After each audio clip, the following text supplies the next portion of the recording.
Hey, it's just like the Thunderbirds, isn't it? That like Thunderbirds are go. Hey, we're just talking about well, what haven't we been talking about? It's the CERN Abyss Giant. I think was my favorite topic pre-show. CERN Abyss Giant, Russian hip hop. Anything else? That's about it. How many languages Christian can speak or is studying? The answer might surprise you. It's 0. Oh, you were lying. I'm just using AI. There you go. I'm gonna just kind of just put this here without saying anything. There we go, and we'll just carry. Oh, hey, there we go, and we'll just carry on talking. Old school episode tonight. And you haven't liked and subscribed. You need to like and subscribe. Get that banner going. Come on, if you're watching this and you haven't liked and subscribed, what kind of human being are you? Exactly. We were just talking about how this is like has a bit of an old school feel to it. Steven said he hasn't been on since episode 17. Yeah, so it's very good to be back. Thanks for having me. It's good to have you back, man. Matt's back. We'd have a free Friday. Yeah, I know. It's hard to commit to a Friday. There's, people have lives these days. We're not in the, in the pandemic anymore, so people have things to do. I'm missing a surgery to be here.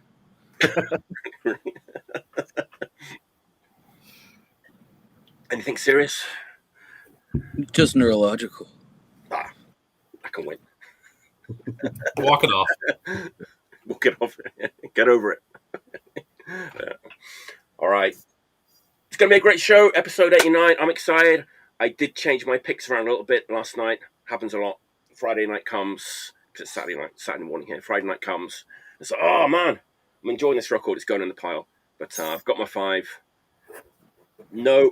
Well, yes, let's say 5. I've got my 5. I've got my 5. You know you have at least 5 over there. At least 5. At least 5. I don't know if you'll be able to top that Swinky trick from last week, but that was impressive. Oh, we can. Oh, no. We can go deeper into it as an extra or something. We can, if you've got anything to say about it, because I feel like I didn't really touch on it too much last week. I don't know. Did we? I don't really remember. But I was kind of excited. Everyone's excited about that reissue. Just kind of came out of the blue. And I think I said that Tom, they've been working on it for 3 years, but apparently it's 10. Oh, wow. Yeah, it was first announced in 2014, apparently. So he was been working very patiently, behind the scenes, 10 years on that. So I have to wait on my copy because I'm waiting on another pre-release from General Speech right now. So it'll come together, right? Yeah, I threw mine. Threw an order in for mine the other day, so it's probably due at my place in Maine here anytime now. Nice. I thought I had a copy. I didn't order it right away. I'm like, oh yeah, I got that. No, Wankies. Definitely had the Wankies. There are tons of boots though, of varying quality. Yeah, but it's nice to have it done really nicely. Labor of love. It's beautiful. It's a beautiful thing. Beautiful. Definitely. All right. So let's get going, shall we? I'm gonna go over my first pick. Hey, evening everyone. Cheers, Mike. Cheers, Rusty.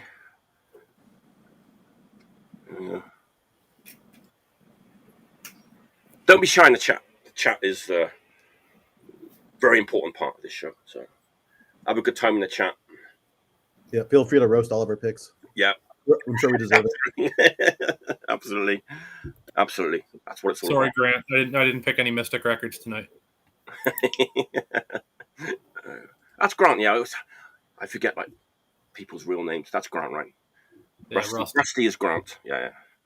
All right. So last week, I'm starting in Japan. I started in Japan last week. I finished in Japan last week. This band was mentioned very, very briefly last week when we were talking about another band from the same town. So the band we were talking about last week was Tomorrow. That was one of Rachel's picks. We were talking about Tomorrow, Japanese band that sings in Italian. Good band. And I guess they toured the States with this band. And when we were talking about, I said, man, I haven't listened to that album for a long time. let's give it a listen. And it's like, man, I should listen to this one more often because it's pretty great, pretty killer record. And I maybe like a little bit under the radar band. I mean, their discography is very small, but this one album is incredible. I think, as I said, they're from Toyota, which is near Nagoya. I remember like about 15 years ago, I was in Nagoya. There's a kind of a famous punk live house there called Huck Finn is the name of the live house. You probably might have heard of it. Wasn't the first time I'd been there, but I kind of walked down the stairs. There's some steps that go down, like a lot of these Japanese live houses. They're in the basement. You go down these steps. There's usually a massive door, like a super heavy door that you kind of pull to go in. I pulled open the door, and this band was playing, and I was like, man, who is this band? This is powerful.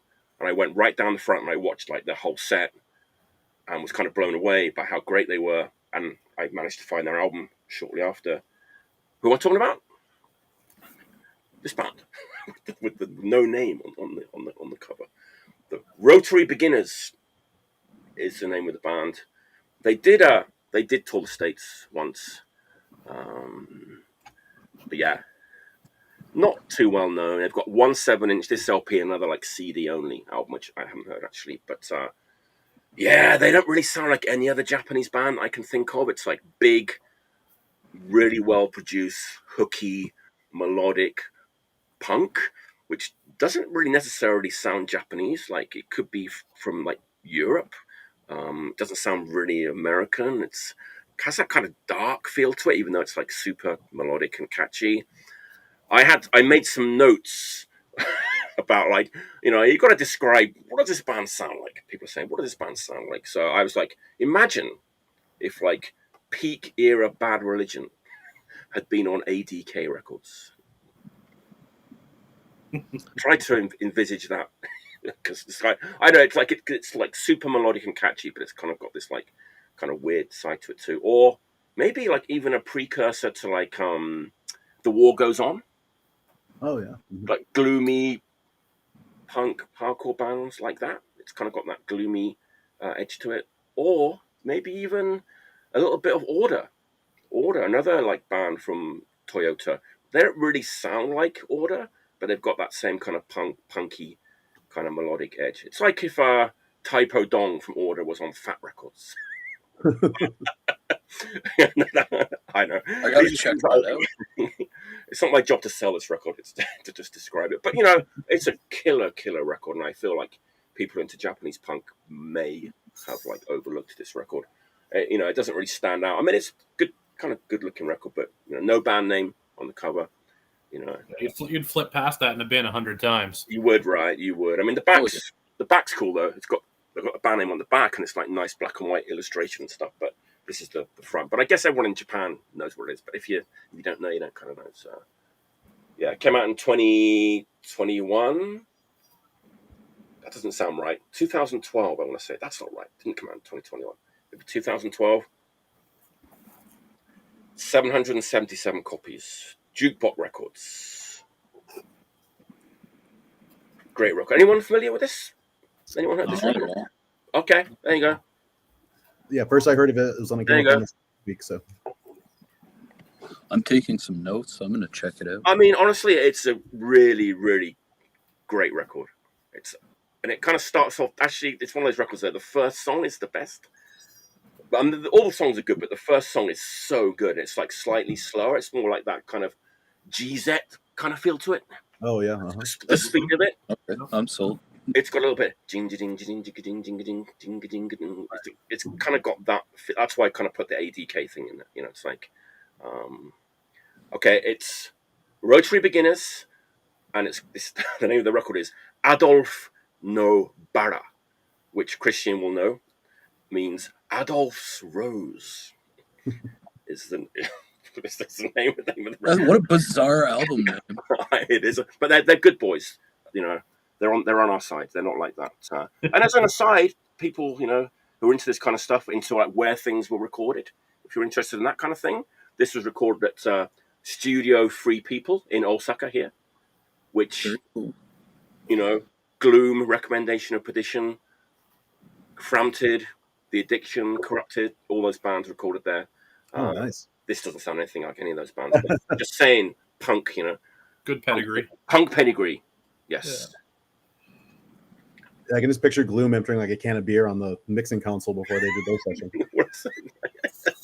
It's funny though, because that studio, it's a really tiny studio, but man, all the records that were recorded there do what, you know, the engineer there, Mr. Hara, knows what he's doing. So this record sounds great. But that's my first pick. A little bit sort of forgotten about or overlooked Japanese punk from Toyota. Let's not say Nagoya. Let's get it exactly right. From Toyota, which is, you know, a smaller city. He did compare it to Power Religion. I did, but don't take my word for it. It's very melodic with like a sort of Japanese angle to it. I'll definitely check that out, man. Yeah, it's probably very cool. It's probably on. There you go. Thanks, Rachel. This is if you want to Google it. There you go. That's what you have to Google. There you go. Thanks, Rachel. Yeah, it was 2001, not 2021. That's right. There you go. All right, that's my first pick.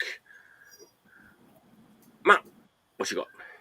Cool. So I actually checked out your list of the past shows, and this record has been on the show once before. Okay. This is the only record I'm pulling that's ever been on the show before. I've been listening to it a lot lately. Cool. Something I mean, I know everybody in this band. I've played shows with just about everybody in this band over the years. You know, some pretty decent friends in this band, and they are one of the absolute best bands in the world doing this style of music right now. And we're talking about War Crusher. Yes. Just, Back you know, hard. absolute, like, perfect stench crust. You know, there's lots of bolt thrower and deviated instinct and that kind of stuff hiding in here. Super good guys. You know, members of, like, Hard Charger, Napalm Raid, Parasites. And now they've got the bass players, dude from And the Saga Continues now. You know, I've played shows with all these guys over the years. Came out last year on Desolate Records in the States, and Agi-Punk in Italy. All right. This thing was way high up on my top 10 list last year.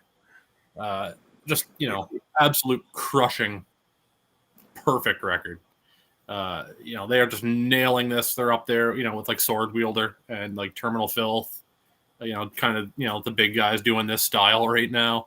But I think this is probably the top of the pile to me. And again, you know, great pedigree from the guys. Played in all sorts of killer bands over the last few years. I hope to get these guys out to the East Coast at some point in the not too distant future. Yeah, I completely agree with everything you say. Like, easily one of my favorite records that came out last year. Listen to it constantly. It's so good. Like, seeing them do that live too. It's just like they really back it up. I think I've seen them live 3 times now. One detail I love about them is every single time I've seen them, the bass player is always wearing the same 3-way cum t-shirt. I'm just like, yes, that rules. Jonah. Yeah, Jonah used to play in a band from Montreal called And the Saga Continues. And they were like, you know, ultra fast hardcore kind of stuff. They were great. Yeah, he used to play in Hard Charger War a bit too. Nothing but love for that band. They're amazing. Is it more on the bolt thrower side of things? Like, no, it's somewhere halfway in the middle. Okay, all right. Like it's not too slow. It's not too chuggy. You know, the leads are fast and ripping. You know, it's super crusty, Mike. Yeah, it's still firmly crust and not death metal. But like the cover art's 100% bolt thrower. Absolutely. Yes. Yeah, the cover is totally bolt thrower. Yeah. But whatever. Don't judge a book. A bit of a nod to bolt thrower with the artwork. Yeah. No doubt. Oh yeah, I mean. Fun side fact: that band started, I believe their original name was Warfucker. Correct. Oh. Yeah, when Diego left, they changed it. Yeah, and I think who else used to be in that band? Luke, who's playing in Psych War, also formerly Parasites. He used to play. Yeah, Luke was in there. Gallo was in there. Dude from PMS 84, what's his name? He played bass. He was the bass player for them for a while. No doubt. Hey, Hazel. I know. Hard not to be part of the War Crusher fan club. So hate to tell you. Yeah, that's way high on my list for the last Right. from the last year or two for sure. Yeah, I would say if you're going to pick a record that's already been on the show, that's a great one that deserves another round of Another praise. go around, right? Because people forget, right? So. Well, when I looked it up, I saw that it was like way back in the '60s episodes that it was up. So it's not like somebody pulled it way last back in week. the 60s. Yeah, way back. Yeah, Brian Wilson recorded that one. Wall of noise, not wall of sound. Yeah, I don't think it's a secret. I'm quite picky when it comes to the crusty side of things, but I feel like I should check that one out, and definitely Swordwielder as well. Two that I should check out for sure. Definitely. Yeah. I really like both those bands a lot. All right. If you're checking that stuff out, check out Fatum as well if you haven't. Fatum I'm familiar with. I saw him in St. Petersburg. We played with them. I booked them here. We played with them in Moncton, New Brunswick, of all places, for a Russian crust band to play. But it was fantastic. It was really amazing. Actually, Grant's band played too. Neighborhood Watch were on that bill that night too. Nice. Good call. I played from that tour as well. That's a good call. Fatum are good. They're really good. Yeah, absolutely. No doubt. Yeah, absolutely. Yeah. Terminal Filth are the other one for me right now. Okay. They're doing that kind of thing from Berlin. For sure. Nice. All right, Stephen, what's your first record of the day? All right. Well, speaking of Hazel, I want to do a quick honorable mention before we get to my first pick. I know you wanted to show this. The Savage Pleasure LP. This is what I was originally intending on showing because I saw them at Skullfest. They're one of my favorite performances. This record's great. I've been playing it a lot. Hazel covered it great last week, so I just wanted to give it another quick shout out, especially on that Crust tip. And one thing Hazel mentioned about this was like the dungeon aesthetic, which is something I really love. So I decided for my first pick to stick with the dungeon aesthetic, but instead we're going with a death metal band, and they're actually from New Brunswick. So I was wondering if maybe Matt might be familiar with them, but they're actually same shirt I'm wearing right now. That's right. That looks familiar. What are you listening to and wearing? I think we're talking wrong New Brunswick, brother. Oh yeah, I'm talking New Brunswick, New Jersey, which okay, yeah. Tim said it's up in Moncton, which we're in New Brunswick, Canada. Okay. Where I am. Yeah. Yeah, I'm in Moncton. Yeah. I'm from Philadelphia. These guys are from the New Brunswick. That's only like an hour away from me, and not many hours away. So I guess you're probably not familiar with these guys then. But I am for sure.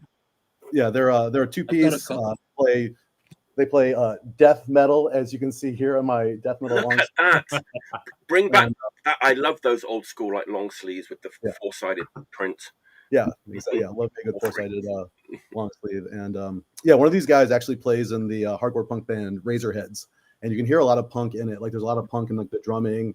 Like the vocals are more like Extinction of Mankind than your typical death metal band. Like there's nothing technical about this record at all. It's just like a bludgeoning brutality. Like even like the cover art looks like it was like photocopied, like literally photocopied on an old Xerox machine from like a. It's like a kind of old demo tape or something. Yeah, like an old D&D book or something like that. Same thing with the back here. You just have like, knights killing skeletons. I mean, this is the kind of stuff I just eat up. So I mean, as soon as I saw this, I was really excited. And this is their second LP. This is on Nuclear War Now. It was released back in 2020.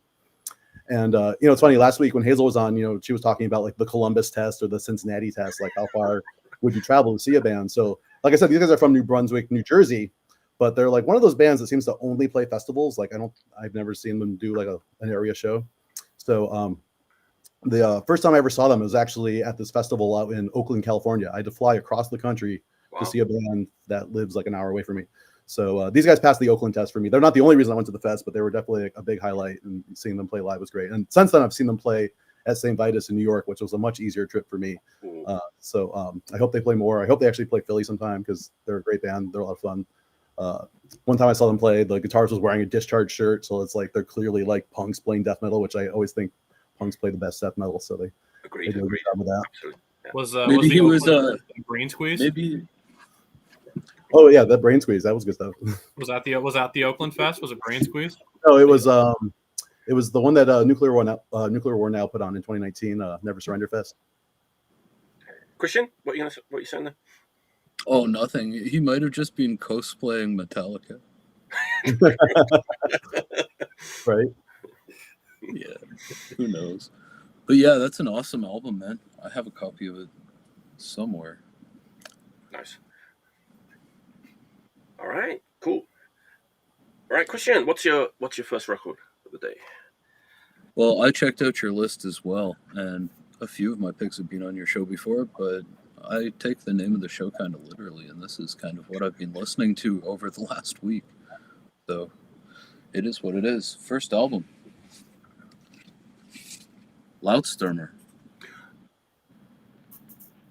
Was that another Hazel pick? Who picked that? I forgot. I don't have that new one yet. I need to find a copy. Oh, Loudstormer. That's like kind of like Driller Killer, if you're not familiar with them. Oh, okay. Now you got my attention. Yeah. Yeah, so that's a newer album on Phobia Records. It's called Forrest Nelson. I'm pretty sure that means Full Nelson. It's their third LP, the Repeat Offender Band.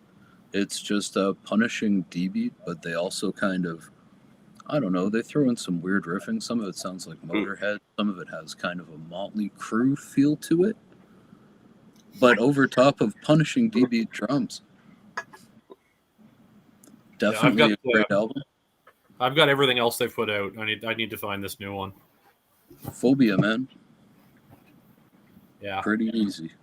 Yeah. Pretty First State usually stocks most of the Phobia stuff, so I usually wait for them to roll in. I need that new Svavel Dioxide too, so that'll hopefully roll in at the same time. Was that the 10-inch that just came out? 10-inch, right? 10-inch, yeah. Really? I thought everyone disliked 10 inches for some reason. Oh, they do. That's probably why they did it. At least it's not sexy. Yeah, or double 10-inch. There's a new Conflict we were talking about the other day. There's a new like Conflicts live album, and it's a double 10-inch. Old move. That's interesting. Yeah. I had like a I Melvin. played with Conflict once. We didn't get along very well. I don't know. Those guys seem to be, I don't know, pretty entitled when they showed up, but whatever. You know, it's really just calling in whoever's in the band, right? Kind of thing. You know, so. It was probably a long drive from wherever they were coming from. A lot of people can't handle touring Canada. Grimsby. Whatever. Winnipeg? Driving from Winnipeg to Toronto? That might have been fun. That's like a 24-hour drive for anyone who does not. People elsewhere in the world don't really often understand the distance that you have to travel in Canada to get from a major city to another major city.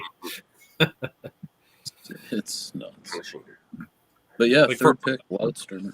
Nice one. Nice. All right, nice. For reference, where I am is like 800 kilometers east of Montreal, and like 800 kilometers northeast of Boston.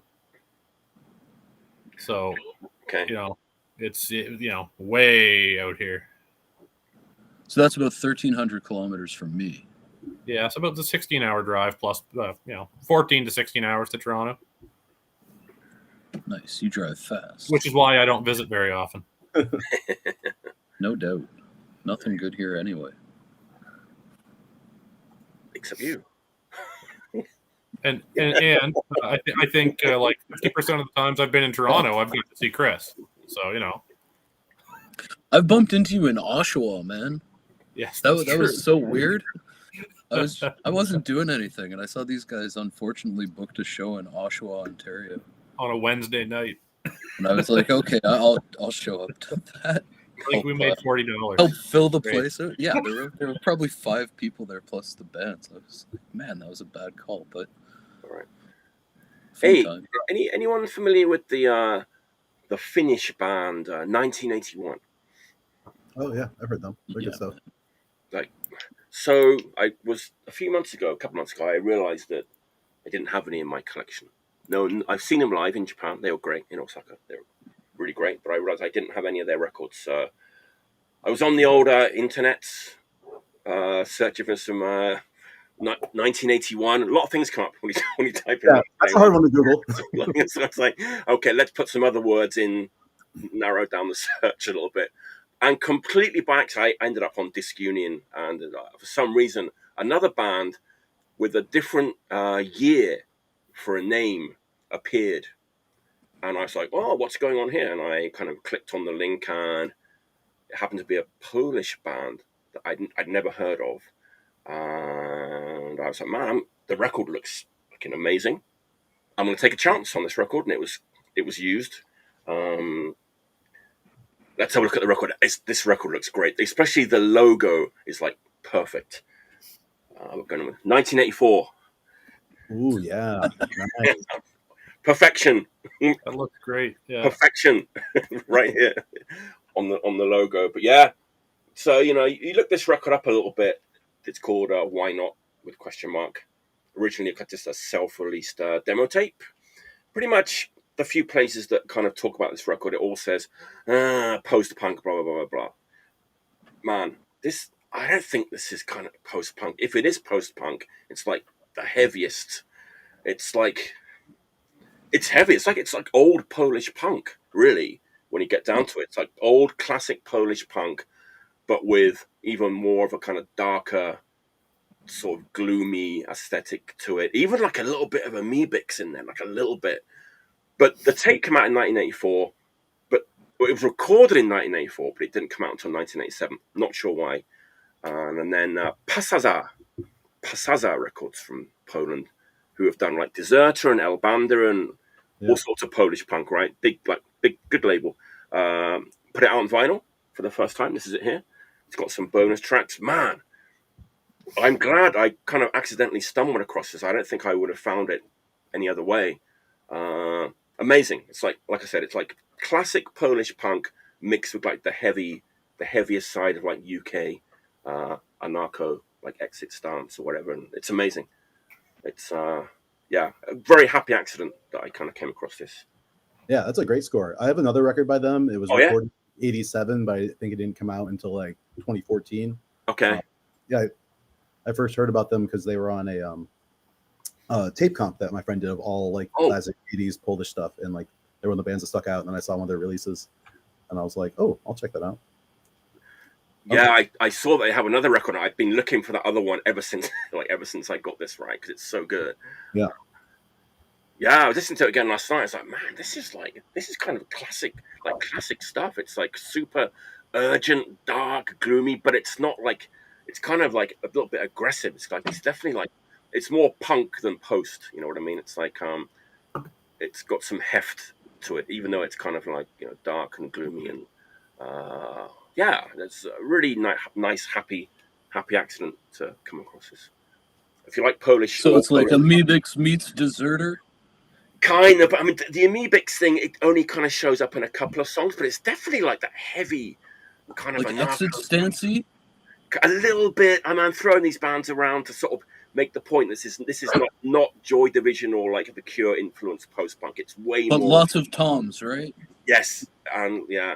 Nice. And what driving? That sounds amazing.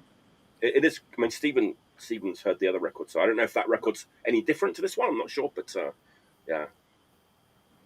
Yeah, I definitely bought it because it was a new wave record, and I love new wave. But yeah, it's definitely like very the punk is very prevalent in it. So. I think the one you have, they might have gone a bit more in that direction than this one. I think this is like the more like rawer beginnings of the band. I think that was recorded in 84. Yeah. So yeah, it makes sense. In 3 years, they would have probably got a little more pop. So, but honestly, this kind of deserves to be up there with like mentioned in the same breath as like See Akira, and like it's that good. It really is really good. Yeah. That's incredible. I wonder if we've played them on EqualizingXdistort. We've been doing Polish segments over the last 2 years. That I don't know. Steve's been interviewing somebody. I don't know. I should look into that for sure. Yeah. If not, I might tip him off because that sounds 1984. Why not? ? And this is the Pasażer Records reissue from 2011. This came out the reissue, so it's probably out there, perhaps. Great. Nice. Polish punk. And if you're a new wave fan, Steve, try listening to some of that stuff on YouTube, but after you type in the song name, just write slowed down and listen to it slowed down with reverb. Man, that's a whole subgenre of music. It's kind of vapor wavy, but some of that stuff is amazing. I'm definitely interested in checking out that like second album though, where they get a bit more polished or whatever. Yeah, it's a great record for sure. Nice. And yeah, so much good stuff coming out of Poland in that era too. Like I found like an old mix CD I made like seriously probably like 15 years ago, and it was just all these old Polish bands I'd found, and yeah, just re-listening to it, I was like, oh man, like I got to track some of this stuff down again. Like, I don't know if you saw the episode with like Jason Flower. Like he is like, he's a Canadian guy too. Like he's the expert on like Polish punk, and he's done some like reissues and stuff on his label and stuff. But yeah, he can talk for hours about like old Polish punk and stuff. I feel like I haven't even scratched the surface with some of this Polish stuff. You know, maybe just the kind of bigger names only, right? Yeah, I can't talk about it for hours mainly because I can't pronounce half the bands. So 1984 is an easy one. Yeah, there you go. It's about as easy as it gets. It seems to me I remember hearing a story about Joe Keithley discovering Deserter. I don't know if there's any truth to that or not. There's the thing with there was that, and they were kind of very close friends with the Stalin from Japan. So Deserter came to Japan, and the Stalin went to Poland too, back in the early 80s. Wow, interesting. That's awesome. Yeah. I guess like Deserter had their record out on Maximum Rock and Roll, right? Like back in the day. Yeah, I think DOA toured Poland and smuggled a bunch of stuff out of it too as well. Yeah. Nice. All right, Matt, what's your second pick? So I'll do my post-punk poll now too. So this is a 2024 release, Vancouver. Post-punk with a bit of that kind of mid-'80s synthy skinhead kind of stuff, like Chemistry Lens and Oh man, kind of Cindy-Lauper skinheads. So we've got Schedule 1. Oh, nice, man. That looks good. Came out on Council Records in the States and on Mendeku Discog in Spain. Records. That's Matthias's label. Matthias Weeks' label. Yes, it is. Yeah. Exactly. So, like I said, this is brand new LP this year. Band from Vancouver, hints of kind of, post-punk, oi, hardcore. Some of these dudes were in like Bishop's Green, Dead Cells, and Systematic, and some other bands. I kind of got turned on to them because their bass player's a buddy of mine, Alex Frazier, who played in Systematic. We played with them out here on the East Coast years and years and years, and long time ago, and I've always kind of stayed in touch. But really recommend checking this out. The opening track's a song called Drifting. They've got a video for it as well, and the video is beautiful. It's shot really well with really kind of crazy color saturation, almost like an old Giallo movie or something like that. Really bright, strong colors and lighting. It's real cool.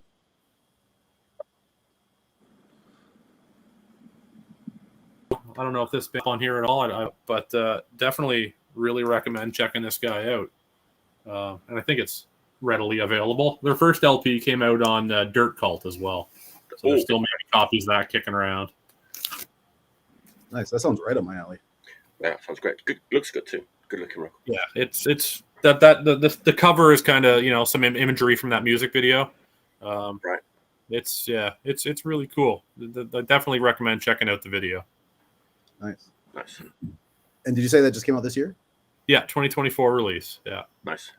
And it's very, very post-punk with a touch of that kind of skinhead oi, but mid-'80s, kind of stuff. A little bit of hardcore and emo influence in there too, but definitely falls way more on the post-punk side. Strong vocals, really strong vocals. Nice. Yeah, Matthias has got good taste, so yeah, very reliable label. Yeah. Nice. Beautiful. Yeah. Beautiful. But catch any of those Cindy Lauper skinhead vibes off it.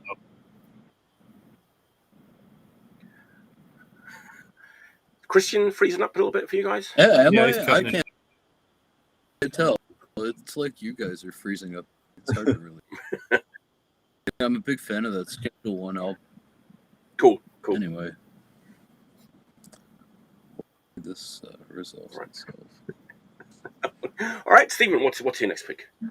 All right, so I'm going to keep things on the Crust train here because I do a lot of Crust lately.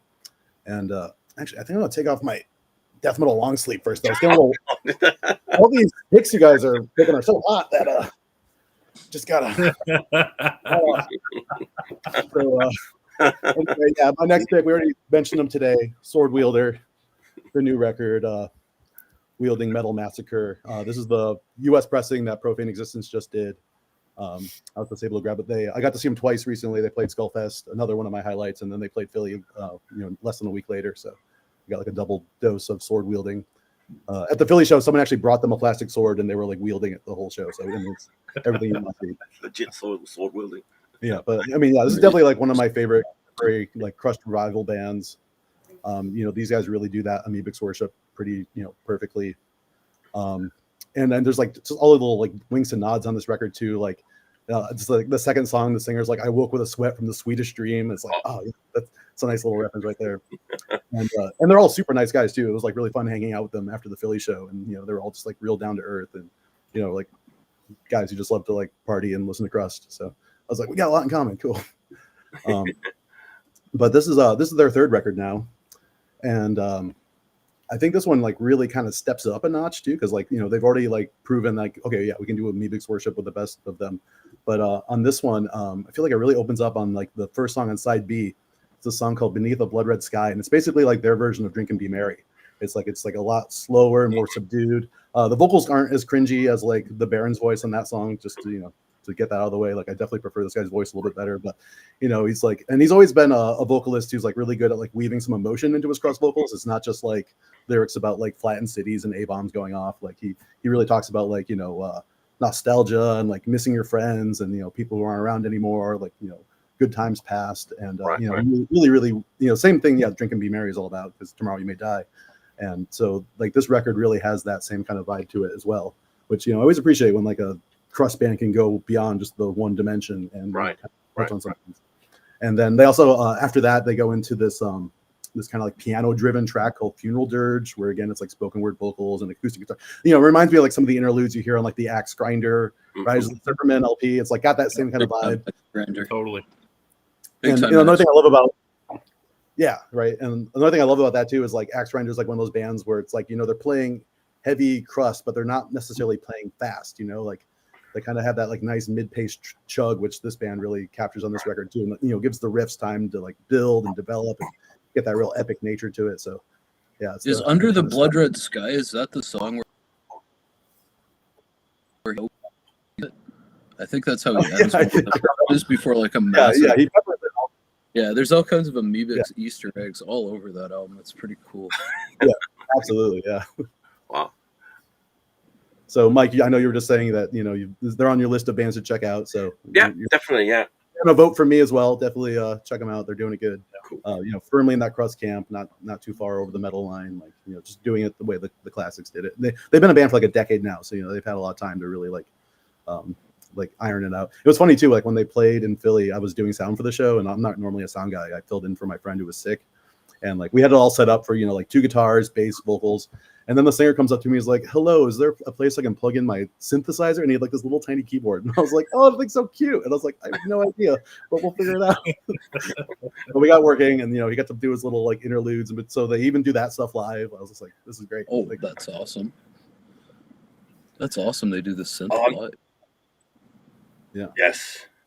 I only saw the amoebics once, and it was quite late it was like 86, 87, but like they definitely had like the synth, and it was like integral, to the show, to the sound. Yeah. Gotta love a bit of synth. The atmosphere, right? Yeah, adds so much atmosphere.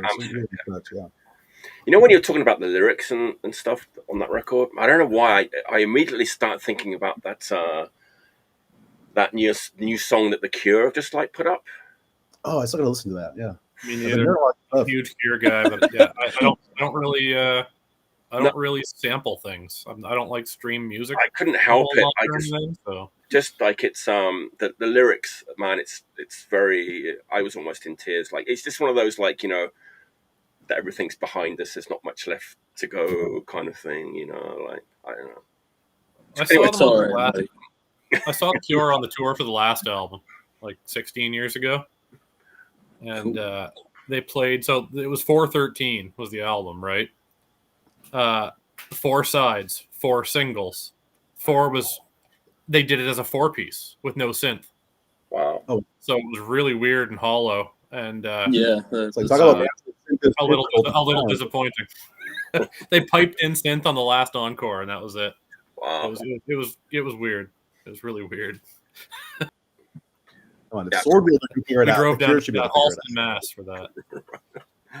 Yeah, let's not go down the Cure road too much. I think I'm probably going to buy the new record when it comes out, and we'll probably. Oh, I will too. Yeah. I'll totally buy it. Yeah. Yes, Tim. I have I'm seen Heresy. I have seen Heresy quite a few times. Back in the 80s. There you go. All right, Christian, you're back. What's your second pick? Awesome. Well, this is another one that's been shown on your show before, but it's definitely one of my favorite albums that's come out this year. This year, okay. Yeah, we're talking about a band that has a very anarcho-punk sound. We're talking about the new Subdued. Oh yes, classic. Amazing record. Yeah. A modern classic. Yes. I got my copy a couple of weeks ago, but I haven't spun it yet. Oh, buddy. You're in for a treat. You're in for a treat. Absolutely. Yeah. Yeah, so I don't know. It's their second LP. It's been on the show before, but again, I can't stop listening to it. All around. I don't usually listen to a lot of albums that come out on La Vida S, and we do have another one that I'm showing tonight, but that one's great. Kind of seems like it should be on like Agi-punk or something like that. Yeah, it's funny. I was comparing that 1984 to Exit Stance and stuff. That does definitely sound like Exit Stance, and That's much closer, yeah. yeah. Well, But in a there are good other way. anarcho-punk albums that have come out this year that sound way more like Exit Stance than Subdued. Oh, are we talking about Industry? Oh, that's a good Not one. yet. Yeah.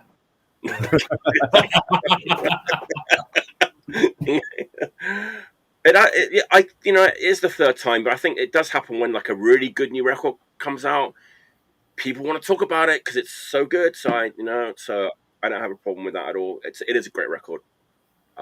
Yeah, it is. It's fantastic. That definitely kind of brings something new to that. It wasn't you listen to this. Oh God, it sounds like it's just like like a modern version of Exit Stance. Not at all. It's like definitely something new that we haven't heard before. It's great record.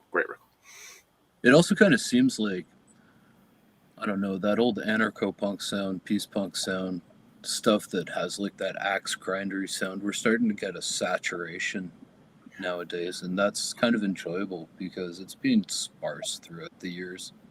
Yeah, I'll take it gladly. Me too. Yeah. I'm into it. I think people are really starting to play music that they like enjoyed growing up. Yeah, I think so. That's one I have to get that Industry record. Actually, hasn't shown. That was a Subdued album. Yeah, but we're just talking about Industry. Not yet. Yeah. I need that Industry. We're still early in the show. We will be. We might be. Stay tuned and find out. Yeah, I love Subdued from like the first time I heard their first record, and then they came through Philly last year. I got to see them live. Amazing live show, like just as Over the intense hills live and as they are on far the away. record. Yeah. So Yes. yeah, when that new one came out, I ordered it immediately, and yeah, it's been getting a lot of spins over here. Very highly enjoyable record, and just like so pissed, like so it feels so relevant. Yeah, there's like that real urgency and anger. Yeah. Right. It's indicative of the genre. You got to be pissed off to play that stuff properly. Yeah, exactly. To do it properly, yeah. Do it properly. Yeah. Yeah. It really comes across on that record. Though. Yeah. Cool. Yeah. It's a different kind of pissed off, though. I mean, you got like, raging 80s hardcore that is like, Negative Approach is one kind of pissed off. Yeah, right. It's like anarcho, stuff is a very different pissed off. It's like, just seething, burning from the inside out kind of anger, not like punch you in the face kind of anger. Yeah. I'm pissed off, but I'm middle class and I've been to school. That's a bit like that. Hi, Brian. Long time. How you doing? Good to see you. All right. Any German punk fans Hell yeah. here in the chat? On the panel in the chat. Yeah, I picked this one up last week actually. It's one of the. I'm a big fan, as you know. I'm a big fan of sort of the discography or the singles collection. This is kind of one of those kind of things. Old school, first wave, 82 this band started, so it's like that era of like German punk. Nice. A lot of great bands from that era, Slime, OHL? Razzia, OHL. There's so many, right? I started making a list and it was too long, so I kind of gave up. Vorkriegsjugend, Vorkriegsfasse. Yes, them too. Yes, Hass, Normal, Daily Terror, Canal Terror, tons of them, right? But most of those bands do sound like very German. There's a very kind of, like the sing-songy choruses and like have a certain feel to them. This band is from that era, but they don't really sound German. In fact, they're pretty much like a clone of one of my favorite UK bands from back in the day that were on Clay that aren't Discharge. Talking about the Maniacs. Oh. GBH worship? Yes. I mean, it's like they even like blatantly steal like a few things like here and there, but it doesn't matter because it's so good. It's like if you haven't got enough GBH records in your on your shelves, get this one.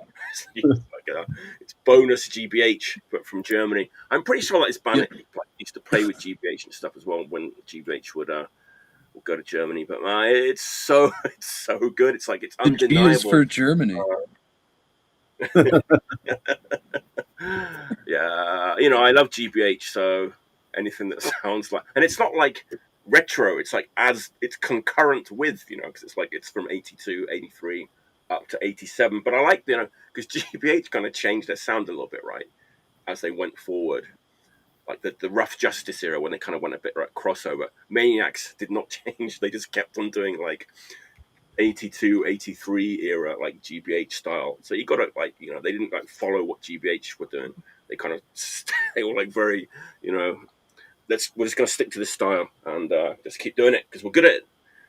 This is like their split record with Tin Can Army, split LP from A3, a couple of 7 inches, and then like their LP from 86, all on 2 lovely discs. Double disc. Angry Voice. Nice. Yeah. I actually wouldn't mind having that. That's an awesome collection of Maniac stuff. It is. It's all the Maniacs you need, probably. Yeah. Beautiful. Definitely. I was going to say something else. But it's like okay, so it is like GBH, but it's like 95% GBH, 3% maybe Blitz. German. And then like the other 2% is like Broken Bones and like German, yes, something like that. Yeah.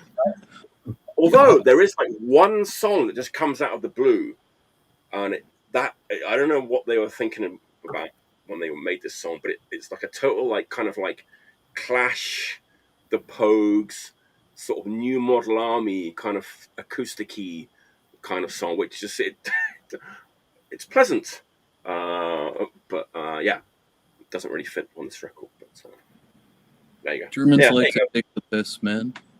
I think it's genuine. It's like a very Clash, Pogues, a little bit acoustic-y. Yeah. It's a genuine thing. Oh, okay. I think so, yeah. People love like New Model Army and stuff, right? So yeah. Yeah. You ever listen to Eisenpimmel? No. German? No. Yeah, don't waste your time, man. Right. Yeah, that band translates to Iron Dick. Eisenpimmel. Okay. Ridiculous German band. Anyway. They're beloved in Germany. So someone was saying though that when they ordered their copy, like they got like a record one twice in the thing. I don't know how much of a problem that was. Oh, that's happened to me before. Oh, it's so annoying. Yeah, right. It's really annoying, right? Yeah. Yeah. So You gotta go on a forum, be like, anyone have 2 record 2s out there you want to trade? Right, exactly. Yeah. German don't say punk. too louder. Everyone will want one. Anyway, Maniacs. That was kind of new to me too. I hadn't really listened to the Maniacs before, so it was a nice discovery. Yeah, I'll have to check that out because I like a lot of those contemporaries. So Yeah, it's great. sure. we got Great. Maniacs. Yeah, Maniacs. we got Maniacs. Maniacs for the Maniacs. Right. Where are we? Let me have a little drink. Cheers. All that Maniacs talk has made me thirsty. cheers. There's not enough episodes in a week to kind of show all the records that I'm listening to. Maybe I should do a daily show. How about that? Well, Mike, I was doing the math earlier, and if you're on episode 89, that means you've picked 445 records so far. So if that's still only scratching the surface, then I don't know, man. True. I've got a few more. Yeah, I know that story. You did confess last week, though, that one of them was a Led Zeppelin box set, though. So Shh. We don't talk about that. not the first hour of the show, right? All right, Matt. What's your next pick? So I'm kind of spinning out of something you were just saying here. You were talking, about the Clash, and you're talking about this band, Oh, the Pogues. Ah, So, hey, we would have thought. There you go. not my favorite Pogues LP. Doesn't have my favorite Pogues song, but I've been listening to this thing like crazy lately, and I've been really, really, really just over and over and over listening to the song "Boys from the County Hell." Yeah, that's one of That the thing has been caught in my brain for some reason for the last little while. So this thing, 1984 on Stiff Records. Their first LP. This is kind of where it all starts for those guys. Quite the career beyond this. The legendary musicians in the band, and they've gone on to play for decades and decades.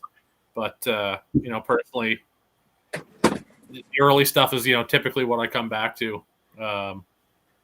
Like my favorite song is "Thousands Are Sailing," but for whatever reason, "Boys from the County Hell" right now is like I can't get enough of it. I'm just in the car just playing it over and over and over and over. I don't know why that one's sticking to me right now, but can't get enough of the Pogues. Love that stuff. I saw them like at the Glastonbury Festival. I can't remember what year it was. But it was like either 84, 85, I want to say. Man, it was wild, and it was one of those years where it had been raining, so the whole field was just like covered in mud. And they had the thing is, well, who was it? One of the members had that. They had a tin tray, right? And they would like beat themselves over the head with the tin tray. Wild performance, like crazy. But it was probably 84, 85, I think. That's like the second or third album, though, right? The one you showed, Matt. What's that? Second, This guy? That's the First second. L- First that album. First LP. Okay, there you go. 84. That's 84.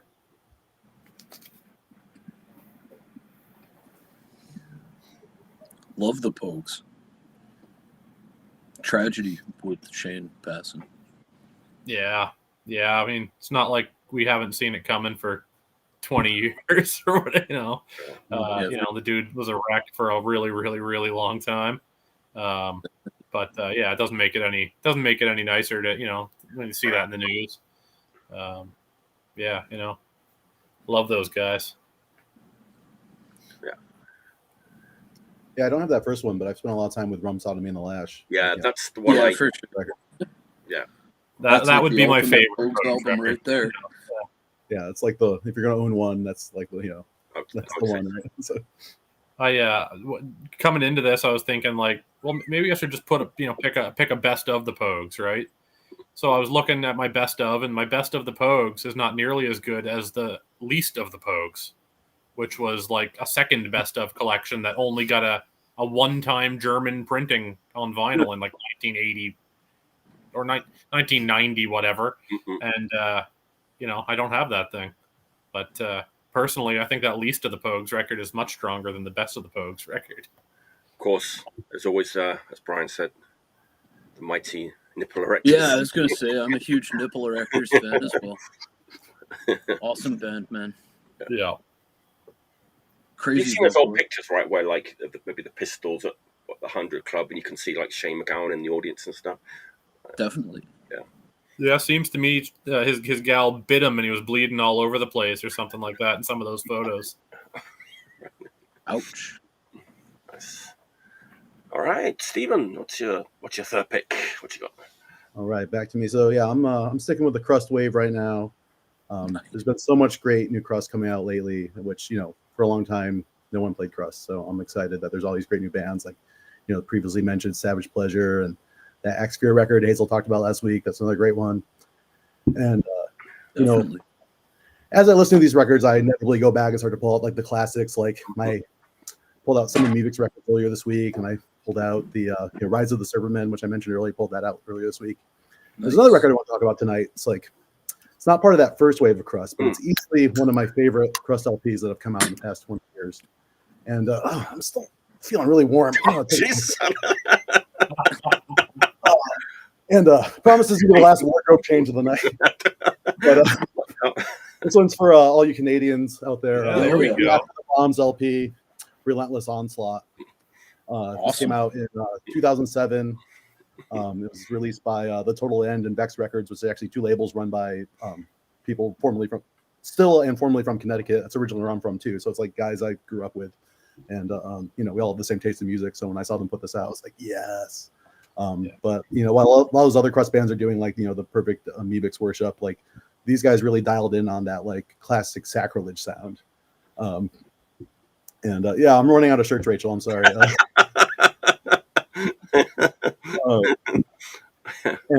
Actually, I first encountered some of the members of this band. They used to be in this band called Hellbound before this, which was more of that like classic like 90s dual vocal Scandi Crust kind of sound. Stephen, didn't Hellbound have like a split 7-inch with what's his name? Scorned. On MCR, I think, right? Oh yeah, they had like a split CD, I think. Okay. Yeah. Okay. So I mean, we can't talk about that in your show, but yeah. But yeah, so I saw them come through, and they're doing that like 90s dual vocal Scandi sound. And then when that band broke up, and a few of the members wanted to do this, I was like, yes, this is what I want to hear. This is amazing. Right. So this came out in 2007, and like if you're into that like Crust revival that's happening now, and you don't know about this band, like if you somehow missed this, like absolutely required listening. Pick this up. It's incredible. They have like a few EPs out too, which are really good. But like this, I think is like really like just the pinnacle, like the perfect record that they did. Comment section's going off on this one.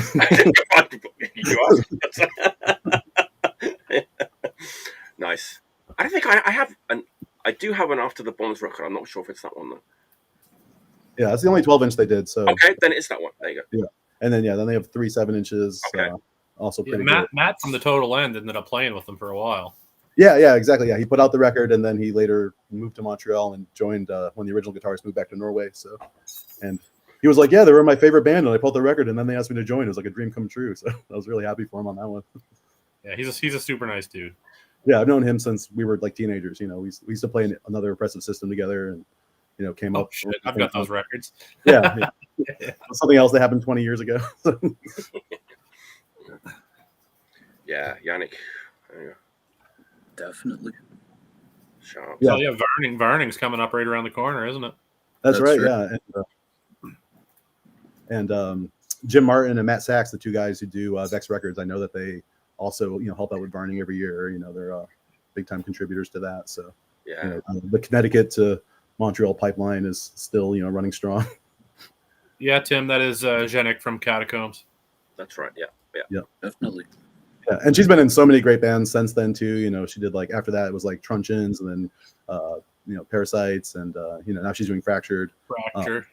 Yeah. But this was the band that was just like that perfect like metal Crust like just it's like right up there with like that early Sacrilege stuff, just like hitting all the notes perfectly. Like, love it. Can't say enough good things about it. So, and I've also had this shirt for probably like 15 years, so always good to have an excuse to put it on.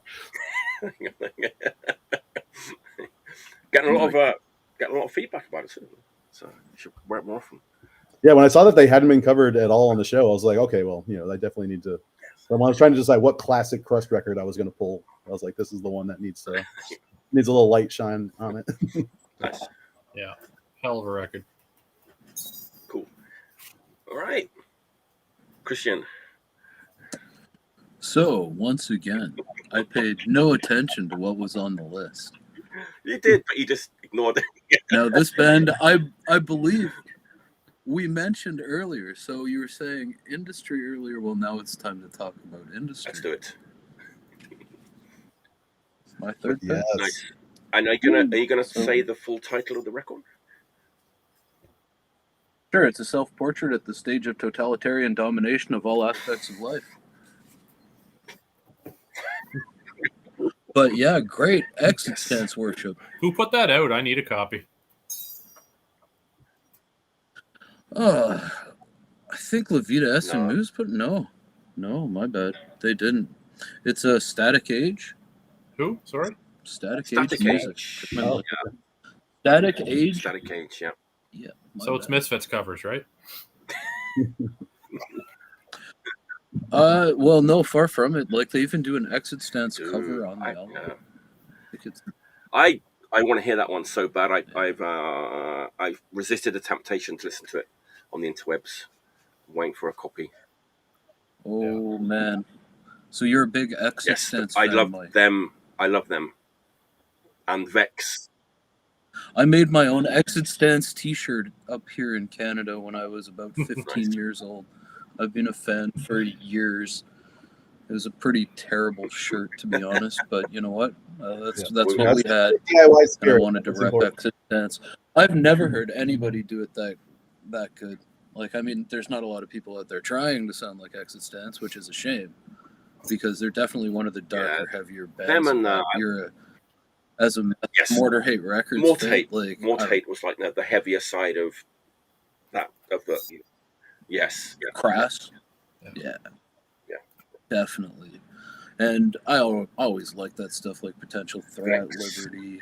I mean, even like Hair the Womb, like all kinds of great bands on that label. But yeah, definitely. Oh my god.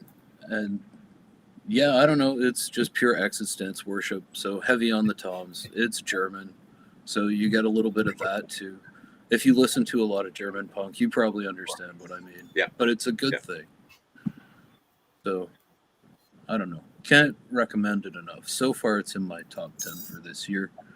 I can't see it ever getting knocked out of that top 10. Mike, go get yourself a copy of that. Yeah. I gotta get on one of those. I've seen so many people post it, in the last, couple of months or whatever. I got to find one of those things.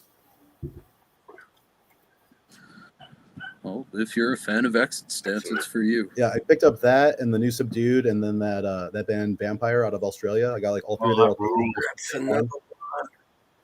I don't have one that Vampire LP yet. Made it here very quickly, and then it quickly sold out and hasn't come back here yet. And yeah, I frequently find myself listening to like the three of those in just like a group because like they all kind of thematically like Vampire, Industry, and Subdued. Definitely, yeah. Right. Just like it really scratches like a real specific itch. It's great. Like they've been getting a lot of spins over here.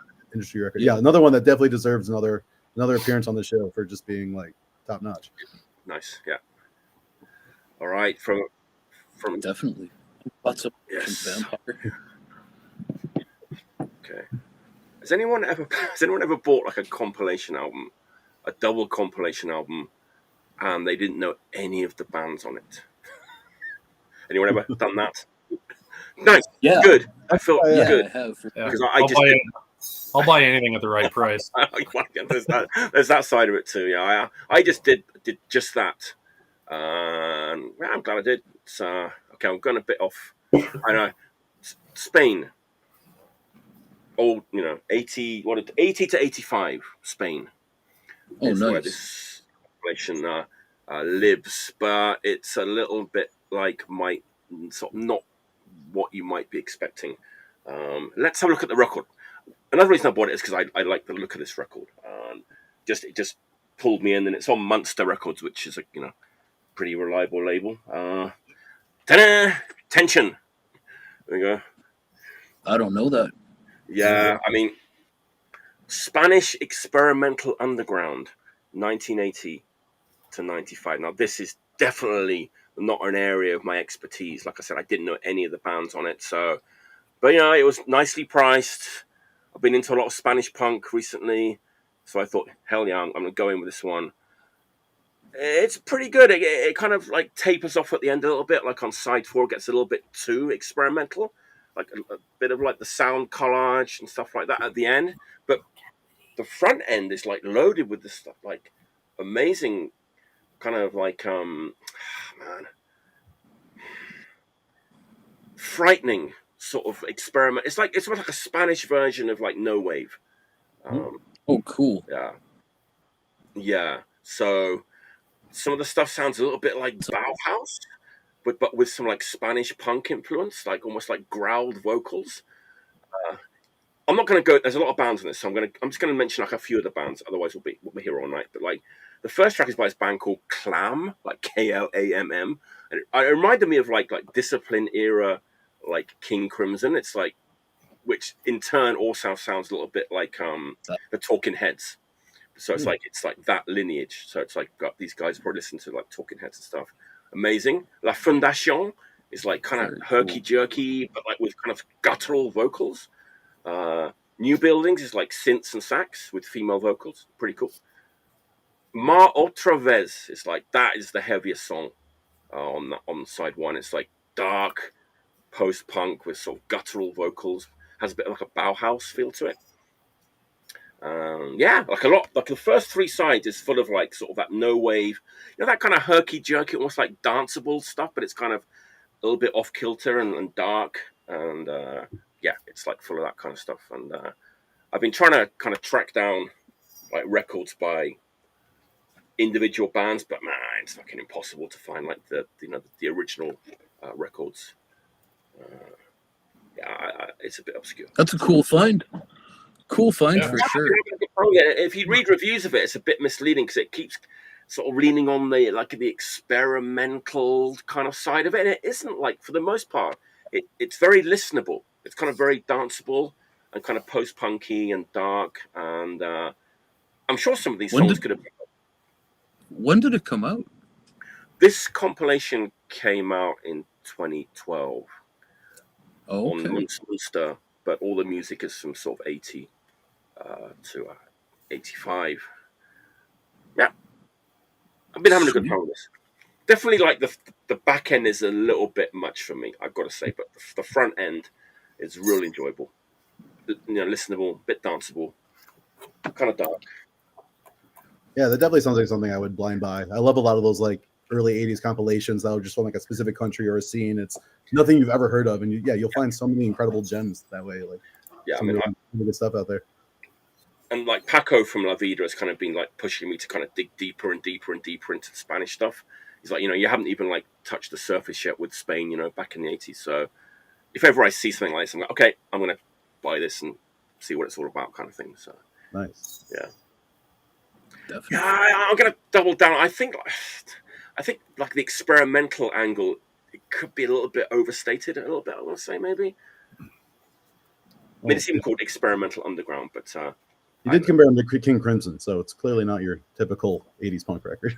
No, right? I guess for punk it is kind of like that, but it did definitely remind me of that era of King Crimson, which was also a little bit kind of Talking Headsy too. But yeah, that's my fourth pick. Nice. I remember Talking Heads came up last week's episode too. Is this becoming God, they did, yeah, they did. And, that Nigerian guy, yeah. Yeah, did. And we're talking about like with Rachel, we're talking about what's his name, David Byrne's record label and stuff, right? Yeah, exactly. Yeah. What's your favorite King Crimson era, Mike? Like Red? That's my favorite King Crimson record. Yeah. Okay. I Hands like down. the Greg Lake stuff a lot more. I don't know. I like these days. I'm kind of going not to go, but Red, and then like Discipline, and then back to the beginning. And I think like the Islands and all that kind of stuff has aged not very well for me. But it sounds very, very old to me. Whereas I think that the first album still sounds kind of fresh. And Oh yeah. yeah. We've actually got a tour coming through town like in a week or two called Beat. Beat. And it's Steve Vai, Adrian Belew, the drummer, Danny Carey from Tool, all doing the '80s King Crimson. They're doing like Discipline, Beat, and Three of a Perfect Pair, right? Yeah, that era, exactly. yes. Yeah. That would be pretty cool to check out, I would say. That's I'd hate it. Mm. Yeah, not for me.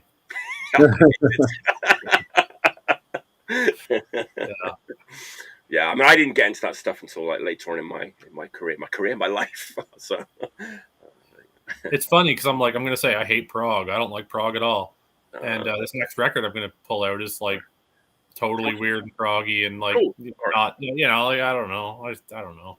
I don't know what's Good segue. what is it, man? What's your next? So I was a big time horror movie guy growing up, big time horror collector. Kind of eventually fell in love with the soundtracks and that kind of stuff. Love Italian horror. So of course I fell in love with Goblin and that kind of stuff. And somewhere in the early 2000s, 2005, 2006, something like that, I discovered this band, which actually, Mike, you've put 2 of their records on this show, but not this record. Oh. Because this is my favorite of their albums. This is Zombie. Yes. Amazing. Great band. Yeah, man.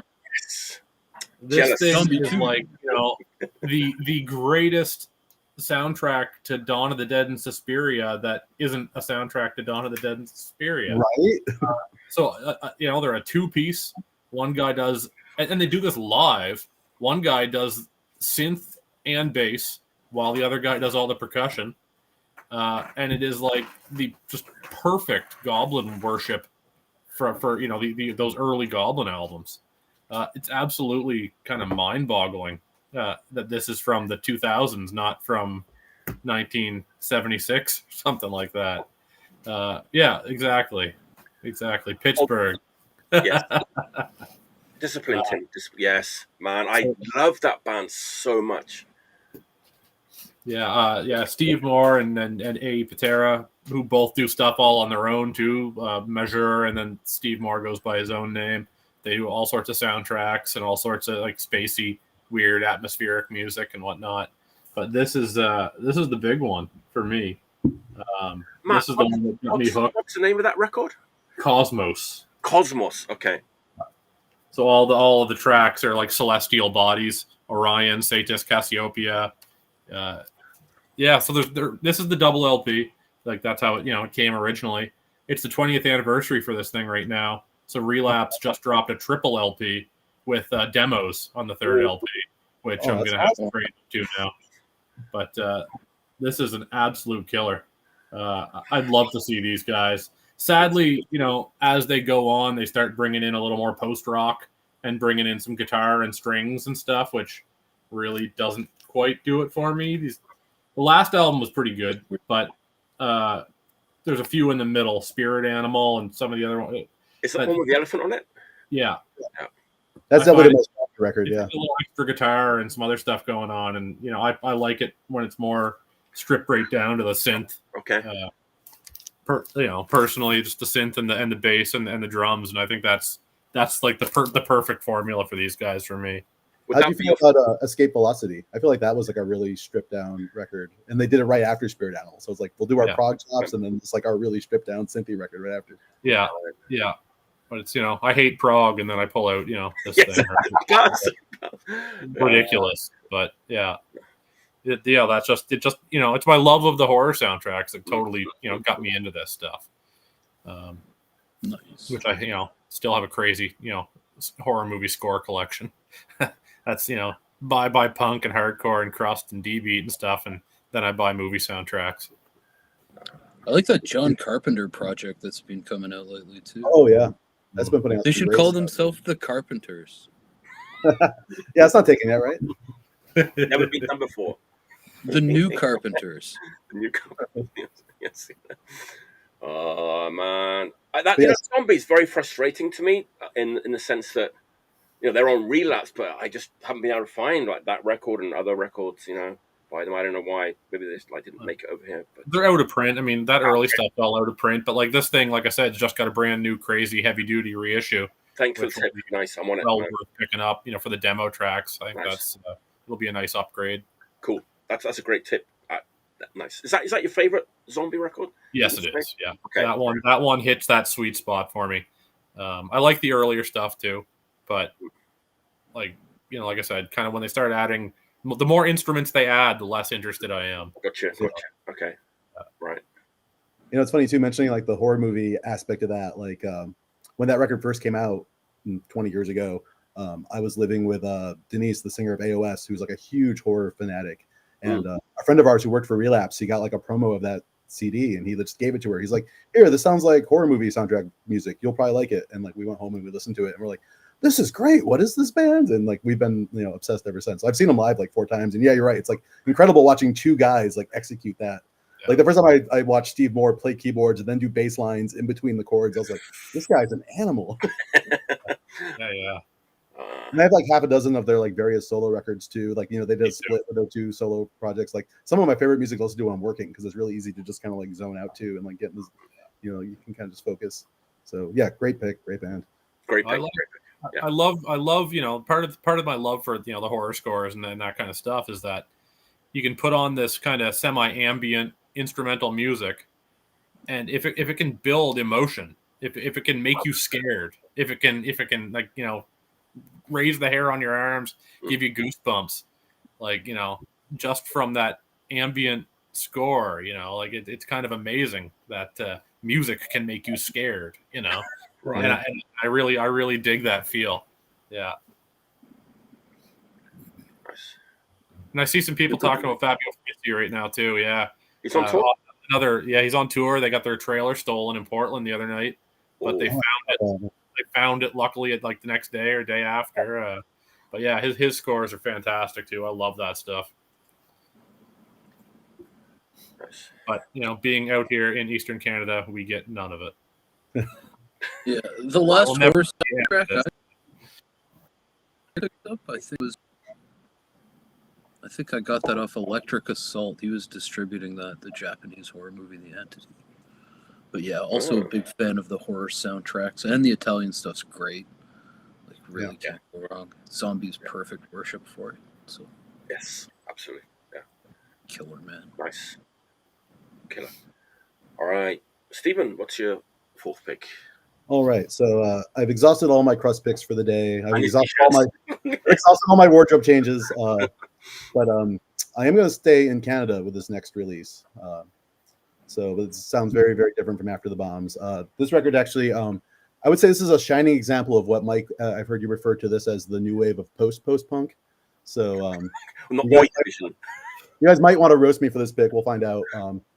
But I don't roast anybody in this show. And this is a record that originally came out in 2020. It's the 4th LP by this band.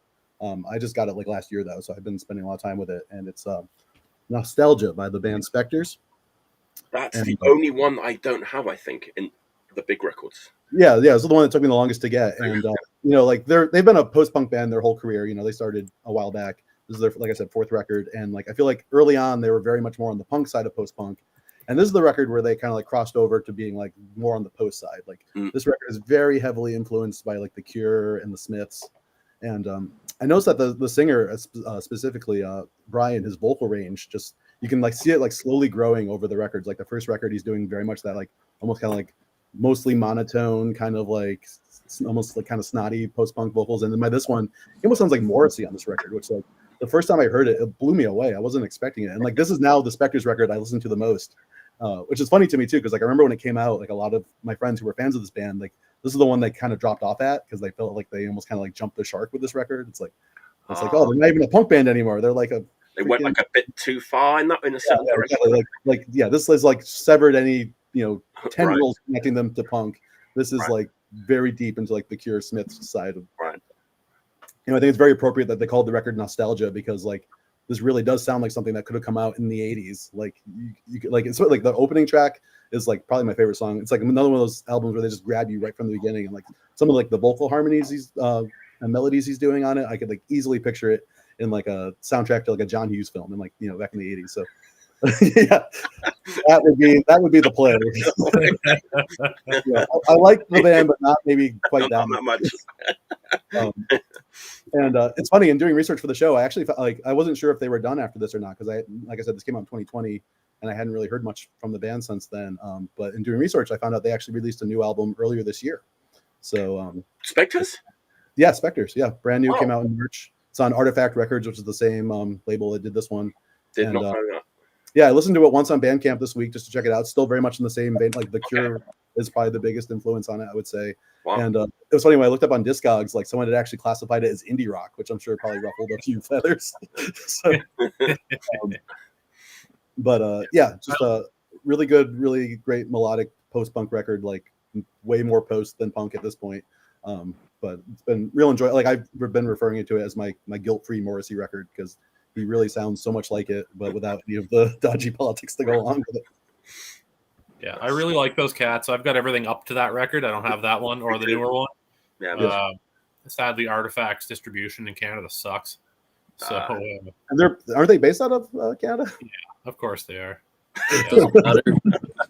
Well, they're on the other side of Canada, right? Like, well, they're West Coast, but they might as well be in Japan for well. Right? You know what? You know what's funny? Here's a really great example. So the major Canadian distributor handles lots of indie stuff, but for me to get like Chain Whip records and stuff like that, I get Static Shock copies from the UK into the record shop I work at, because the Canadian distributor doesn't distribute like Neon Taste. They don't. So like if some good Euro label put that out, I could get European copies, but I can't get the Canadian Artifact copies. Doesn't make sense. It's cheaper for me to order from Europe and Japan than it is for me to order from the States or elsewhere in Canada. Is that right? And also faster. So if I order something from, like, let's say Revenge Records, it shows up in about 8 days for like $8, depending on what I'm ordering. It's right. Small order. In Canada, that would cost like $25 and take 2 weeks, 3 weeks, something like that. That's crazy. Well, I don't know. It lets you do business internationally, feel like you're living in the future, which we kind of are. I am. Oh, fuck, I am, man. It blows my mind. You got to appreciate that we live in the future of the 1980s. Yes. It's really freaky. Exactly. Listening to our 1984 records. Yes. Oh, shit. I don't know that post-punk band, but Steve, if you say they're good, I'll check them out. Yeah, I definitely enjoy the record I have. And now I definitely want to find that one that Mike was showing as well. I'm going to add to my collection. Yes. Nice. I'll tell people I found a new indie rock band that I'm into. Yeah. Really throw for a loop. All right, Christian, what's your fourth pick? What you got? I did not see this on the list that you gave us. So this might be pretty... Yeah, so again, this is from this year, but it's from Thessaloniki, Greece.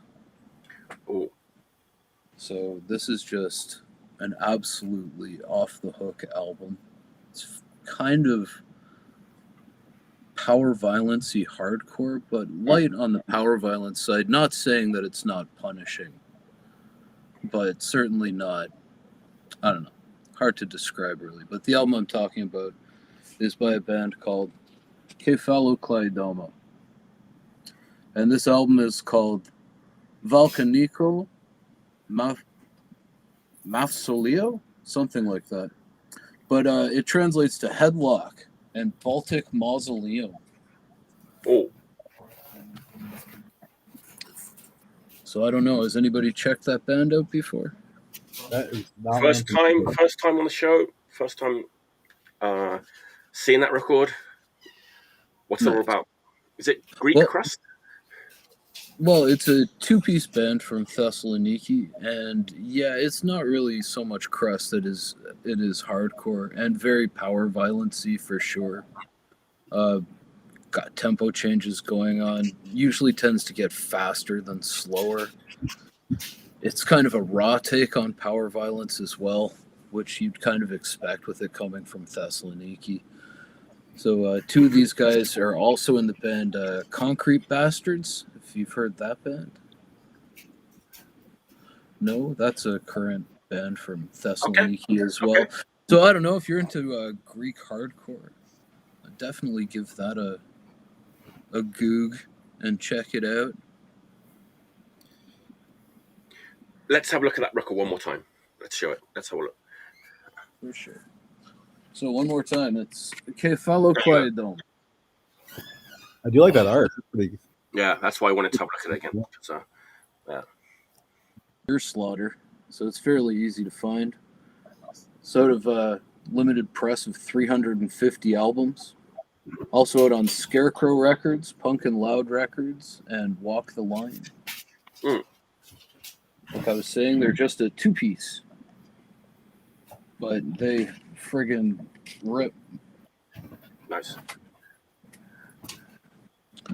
Kefaloquaidoma. It just rolls off the tongue. I don't speak whatsoever. You're good at the words. When I asked you to say the industry thing, it rolled off your tongue.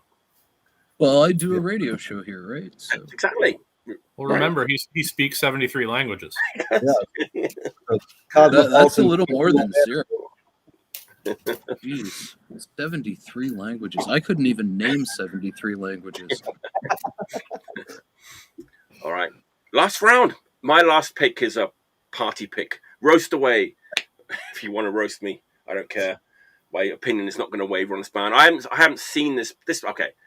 I went to see this band for the first time since 1982, this Tuesday. And prior to the show, I was getting all negative about it. I was, I'd paid some money for the tickets, and I knew what the set list was. And I was just, oh Christ! It was like a weekday night. I was sort of getting myself into. I was like, okay. And Otto from Finland and his wife Joanna were over here, and they were like, "Come on, like you got to come, man!" And and I was like, "Okay, I'll be there."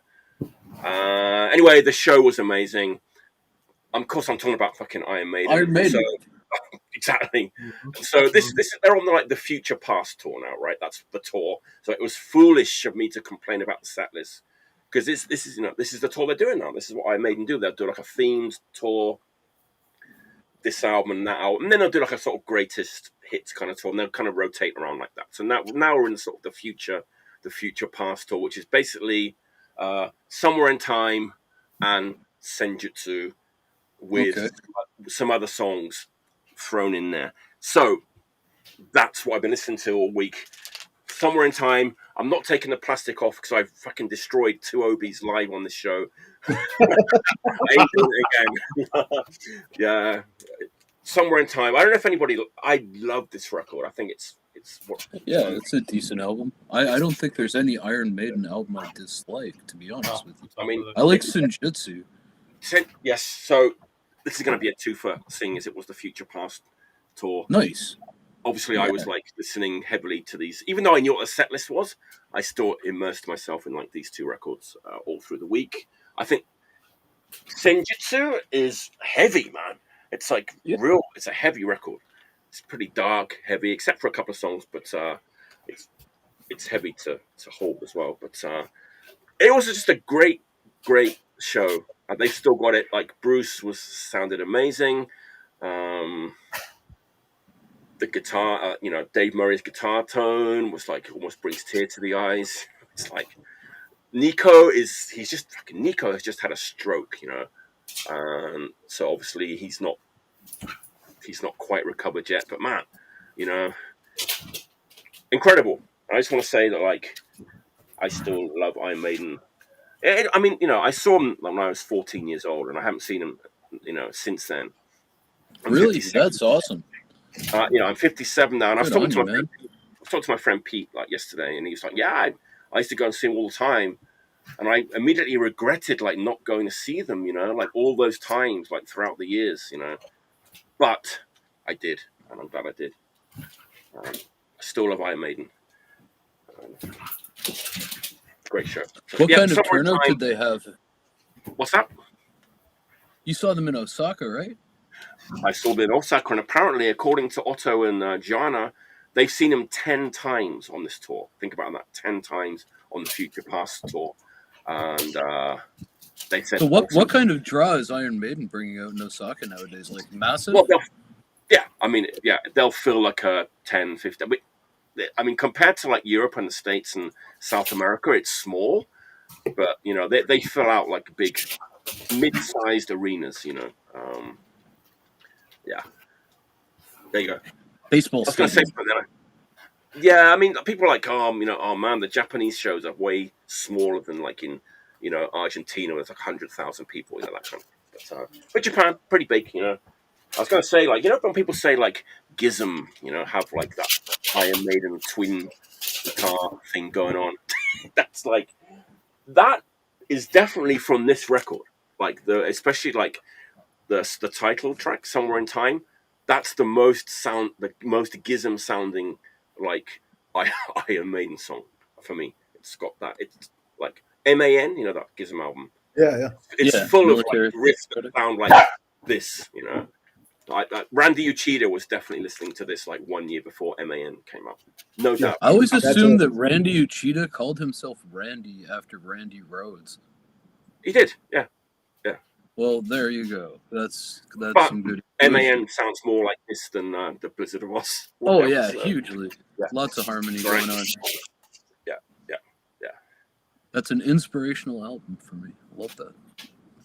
Yeah, Sweet, like the fact it's very dark, but then there's the poppy songs too. But it's got this very like dark atmosphere to it, and Senjutsu does too, actually. But nice to see it with an obi too. I've never seen that before.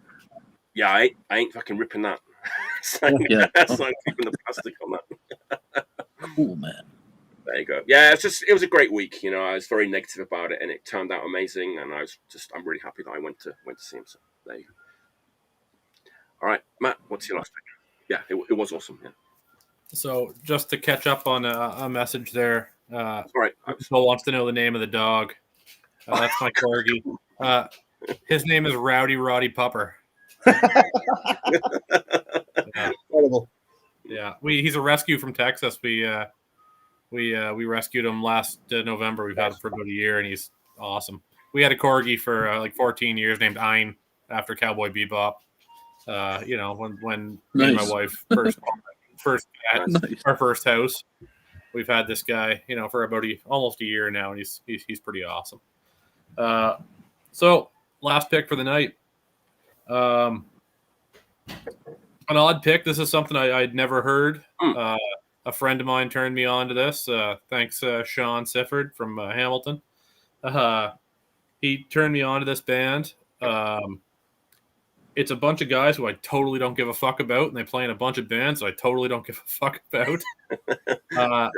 But it's kind of, an all-star lineup, but again, it's like bands who I totally don't care. And in fact, one of these bands, from what I've heard somewhat recently, are kind of a bunch of dickheads. Conservative military. Oh, yeah. Oh. Apparently, those are not, good dudes, or I don't know. But this is a project that has some of those guys, a guy that was in AC/DC, a guy that was in Terror, guys that were in like Death Before Dishonor, quite a lineup of a pile of people, guys that were in Outbreak, God's Hate, Nails, Twitching Tongues. This is a band called Skinhead. Yeah, right on. And this is 2 EPs on 1 12-inch. Skinhead self-titled and Fuck Fake Skins. It's so blunt, knocking you over the head, that it's got to be like Hard Skin. It's got to be just like, we're skinheads, fuck you, skinheads rule, You know, like it is just ridiculous, but it's so good. So there's like 3 types of songs across this record. Okay. There are super aggro, pissed off, hardcore, oi, skinhead songs. There are more melodic, kind of blitz, jangly guitar. Oh, okay. Instead of singing, the singer kind of just is on an angry rant that doesn't necessarily follow the song. And then there's the long, drawn-out, slower, mellow song where the singer just talks and tells a long story over the course of the song. Wow. It's really kind of weird. It's on the label Closed Casket Activities. Okay. Which is like not stuff I buy. None of these bands like are bands that I give a shit about at all. But this thing just really nails it. For a few minutes, the best oi band in the world was a fake oi band with like hard skin, and like this is kind of like almost that good. Wow. It's really, really kind of on the money, and the variety coming across with like kind of 3 distinct types of songs, so it's not just the same thing over and over and over and over, but it is like, we're skinheads, you're not. We're skinheads, you suck. We're skinheads, we'll kick your ass. Skinhead, skinhead, skinhead. Like it's kind of ridiculous in how blunt it is, but it's shockingly good. It is really, really good. How many of the slow songs are on there? Just one or a couple? Usually one. So they have this, which is like 2 EPs on 1 12-inch. Okay. And then they have another full length beyond this that has a really cool, like, long story song. Wow. So it's kind of like one really long story song, a couple of the melodic, slower, blitzy kind of ranting songs, and then a couple like really aggro, pissed off, hardcore songs. Wow. I just got turned on to this thing recently. Copies are going for $100 on Discogs, but you can still get them for $25 from the label. So dig in now, I guess. Nice. That definitely, that's new to me. I'm kind of intrigued with. I want to hear the slow song with the storytelling. It's weird. It's really weird, but like, does it ever just kind of? It really nails what it's doing. But like I said, maybe there's some really shitty people on this record. I don't know the whole story on that other band, but I know I kind of recently saw something that says they're kind of sacks of shit. So we'll go with that. Yeah, I think so. We'll talk about that after the show a little bit. But I thought when you said members of that band, I thought you were going to show like they have that black metal band that's like weightlifting and black metal. There's this unintentionally hilarious video on YouTube that's done in the gym. I was like, please don't show that. Please don't show that. But this isn't my scene, right? So like, I have no idea who these clowns are. I didn't know until like a couple of days ago, but it was like, it's like a side project of the singer, I think, when they're like, it's like gym-based black metal. I know, man. Perfect. I think I had because it wasn't goofy enough already. I think I might have had a Death Before Dishonor CD. It was decent, but totally not. I think I had a 7-inch or something back in the day that was supposed to, it was pretty good, but yeah. Dudes from all sorts of bands who I do not believe necessarily have shaved heads. Right. Matt, that wasn't the reason you shaved your head, right? Because you like that record. No, I'm just shitty and old. Okay. Yeah. All right. Just clarifying. All right. Nice. All Yeah. right, Steve. I don't listen to us. What's your last pick, Steve? What's your last pick? All right, so I got another Canadian release here, and this one actually connects to my previous pick. And anyone who's seen me on the show before knows that every time I'm on, I got to talk about at least one synth-pop record that I love, because despite my love of crust and death metal, I also just really, really love synth-pop.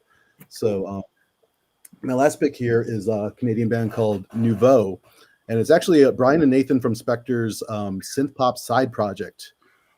They have a vocalist, Michelle Smolnicki, who her and Brian both split. She does most of the vocals. Brian does a little bit of vocals. And this record is all pop, zero punk, like zero guitars on this record. Is just like a purely infectious synth pop record. And this came out in 2022.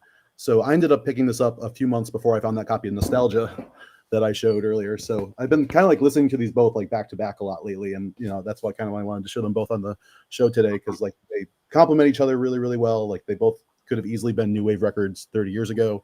And they both do a good job of, you know, kind of in their respective genres. Like I said, the Spectres is kind of more on that Smith's Cure kind of tip. Right. And yeah, this is just like female vocals, pure bubblegum synth pop. I think my favorite track on it is the song called Paradise, where like just like the interplay between Brian and Michelle's vocals is so good. And like the hook is super catchy. It's like beautiful melody. Like in my opinion, it should have been like the #1 summer hit of 2022. Like I could have easily been like a movie soundtrack or something. Like, and I feel like this is a record like not a lot of people know about. Like I've shown this record to tons of people and they've all loved it. So I'm really excited to show it to everyone who's watching tonight. And to just really further drive home their commitment to pop, they actually end this record with like a really stunning cover of "The Night" by Frankie Valli and the Four Seasons. And they they take that and they turn it into like a synth pop banger. And like that song has lived rent free in my head since I heard this record. So it's like, you know, I've owned this for over a year now and I still haven't managed to file it away because I probably listen to it at least once a week. So, I can show you a little picture of the folks in the band here. You can see their lovely smiling faces. So yeah, like I said, it's two of the main songwriters from Spectres. So far, it's the only thing they put out. Only came out in 2022 though, so I'm hoping we do see more from them. Just like I love death metal made by punks, I love synth pop made by punks. Mike, I know you've been a big fan of a lot of that stuff lately too. You're sort of one of the catalysts for that with like things like Prospects and stuff. Yeah, that was on my first appearance. Yeah, I talked about Prospects. So yeah, this is very, very much in the same vein. So okay, nice. Highly. I'm gonna send you some demo punk death metal new Canadian stuff after this, Steve. The death synth pop. Yeah, you'll figure it out when I send it. That's cool. I've never heard that before, but yeah, Nouveau sounds awesome, man. Love synth pop. I'm guessing they got the name from Classics Nouveau. I think it just might be French. It is French, but like if it's like synth pop, it's synth pop. They might have taken it from Classics Nouveau. If anybody remembers that band from the 80s, the UK band. Nope. Classics Nouveau. No, they had a singer with a very bald head. So they went with the oxymoron band name. Brian is basically a walking beard. What did I go wrong? All right. Christian, it's your pick, and it's the last pick of the day. The last pick of the day. The last pick of the day. Make it count. Well, I went with some super raging hardcore from England. Another one of La Vida S and Moose. Okay, cool. Awesome record label. You guys probably do know this band. If you don't, then go check them out. But I'm talking about Stingray. Yes. Yeah. Fortress Britain. Yeah. Great record. First LP by Stingray. It's great, yeah. Great follow-up to Feeding Time as well. I don't know. Yeah, I literally have it right here. I've been listening to that a lot lately too. So it's right. It's a great album. It's a great album, and I mean, like I grew up, like I only listened to like UK 82 for years of my life, and eventually when it started kind of expanding past that, and getting into stuff like Heresy, where you could kind of see like the American hardcore influence start kind of weaving in. I was always kind of bummed out by that, and I felt that kind of British punk maybe got a little bit polluted by the American international kind of influence that they have. Same with other countries like Sweden and stuff like that, where they were a lot more raw and doing their own thing, and then everybody just kind of hopped on like wanting to sound like American bands. But now they've found a great balance, and I think that they really found that balance here with Stingray, which has both a very strong classic UK 82 sound and an American hardcore punk sound, but going on at the same time. Yeah. With some pretty vicious vocals too. Yep. Great recording quality. Yep. Sounds awesome on my meager system. It's great. That definitely made my list of the best from last year. Yeah, I think it came out in October 2023, something like that. I think it might have been on my top 10 too. The 7-inch was definitely on my top 10 the year before. Right. Yeah, I think both of them were on my top 10s as well. But yeah, love Stingray, and I picked it up this week and just rocked it. I don't know, maybe like 2 or 3 times. Great album. It's great. It's a great record. Yeah. Nice. A lot of really great like metallic riffing on that too, which I really like. For sure. That's another label though. I used to buy, again, the distribution. We used to be able to get all that stuff at the local shop that I work at. So I'd always order in at least a copy of all that stuff. And I'd pick up, every single release they put out because I knew if it was on La Vida Sin Muse, it was going to be solid, right? You could trust, you can trust these certain labels. Beach Impediment, Tank Crimes, La Vida Sin Muse. Like there's these labels that like you can buy anything that comes out on that label. It's going to be great. But again, now their distribution dried up. We can't get any of their stuff anymore, and it sucks because now I've got every record from the last 6 or 7 or whatever years, and then now I've got to order it, outsource it somewhere else now, and so now I'm stuff slipping between the cracks on me. Yeah, I know Sorry State is doing like full on. That's expensive for you guys, right, in Canada? Right. Yeah. Yes. So we're at like 70 cents on the dollar. Right. And luckily I have a PO box in the States, basically. So I get all my stuff shipped in the States. I drive down across the border to pick up. But, international shipping is brutal. For States to Canada, you're looking at $20-$25 for an LP. Wow. Yeah, it sucks. But it's not far to Maine. Maine isn't all that far, right? No, but a little less than 3 hours. 2 hours 45 minutes. I drive down. I pick up 40 or 50 packages, and then I drive back home. Yeah. This is what people do for vinyl up here. You got to, man. Like, I say on 40 packages, I probably save like $600 or $700 or something like that, right? Like, yeah, you got to. Definitely, man. If you buy as many records as I do, you have to cheat. Yeah, no doubt. All right, that was a great show. Great picks, great guests, great chat action tonight too. The chat was popping chat. Indeed. Thanks to everyone who tuned in and was in the chat. Always appreciated. Chat's important, as I said at the beginning of the show. No show next week. Why? You're asking yourself. I'm going to a sports day. You're a poser. I'm going to a kids' sports day. I'm working. I'm working. What sport? I'll do like 2 or 3 Saturdays in a year. And this next week is one of those days. But never fear, we'll be back on in October. October 11th, episode 90, 10 p.m. Eastern. That's gonna be a fun show. We've got 3 very, very like fun guests on. Not that it wasn't fun tonight, because it was, but Anne Lepore, Diane Farris, and the legend who is Paul Bayer, who hasn't been on for a while. It's going to be a chaotic and fun show. And Stephen, you were doing the t-shirt thing tonight. That's Anne's like thing. That's what she does. She has an Instagram. She's done it like, I forget, like 500 different records and t-shirts matching, something like really? that. Crazy, wild. Yeah, she'll probably do that again next week. Nice. Yeah. Actually, I've got one for next week too. So stay tuned. Find out what my listen and wear thing is. It's going to be a good one. Something to look forward to in your lives. There you go.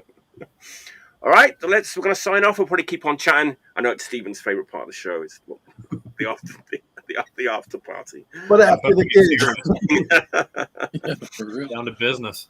Yeah, so we can say what we really feel when the cameras stop. All right. Thanks, everyone. Thanks for tuning in. Until next time, stay healthy. Please stay healthy. Myself included. Stay healthy. Yeah. And definitely stay